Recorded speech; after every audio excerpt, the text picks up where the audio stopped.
one of the biggest things for victim survivors is a fear of not being believed, or that somehow when they tell someone it'll be minimised or dismissed, or that somehow they'll be blamed for what happened. So as a family member or as a friend of somebody who's been sexually assaulted, a simple thing like actually believing what happened to them, taking their story at face value is really, really important. It shows that you are listening, that you're connected, you're not judging them in any way, and you're there to support them. The first thing was really listening and really hearing what my friend wanted to say. So it was, I guess that initial conversation was a big conversation. So it was very intense and emotional, and I didn't know what else to offer her, and I think just to be there and to listen to her in that first moment of finding out what had happened, was the most important thing I could do. One of the major misconceptions that people might have about sexual assault is that it's perpetrated by strangers or people not known,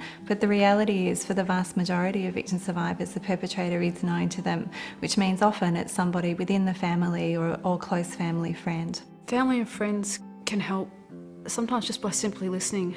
We don't need to have someone there sitting patting our hands the whole time. We need someone just to listen, to hear what we have to say.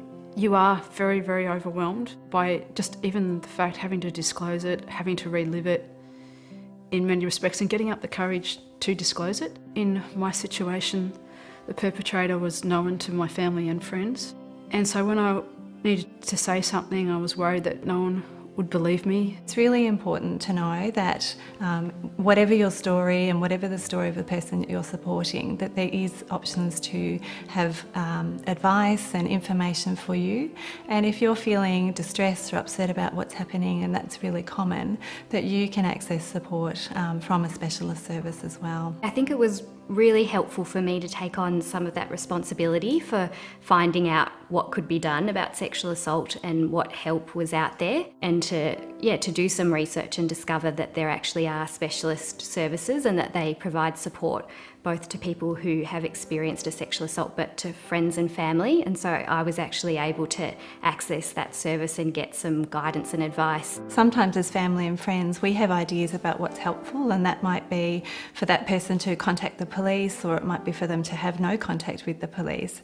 And the most important thing as a person who loves someone who's experienced sexual assault is that you maybe support that person to explore what options are available to them, and that they can make the decision when they're ready and their time about what they would like to do. There are a lot of support services in every state and territory in Australia that you can find online. You could also contact your local health service or speak with your GP and ask for a referral to the nearest service. It was really important that I kind of didn't rush in with lots of information and solutions, but I could really sense that what my friend needed most was for me to listen and to be her friend, and to be the same friend that I'd always been, and to not see her differently. They didn't doubt what was going on. It was helpful that when I did say something, it was more that they could, what could they do?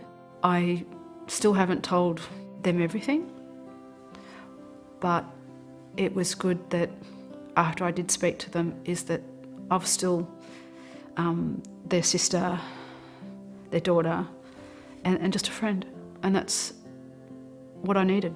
One of the key messages for family and friends who are supporting a victim survivor is to know that there must be something special in your relationship for this person to feel like they trust you, and that you can support them with their story.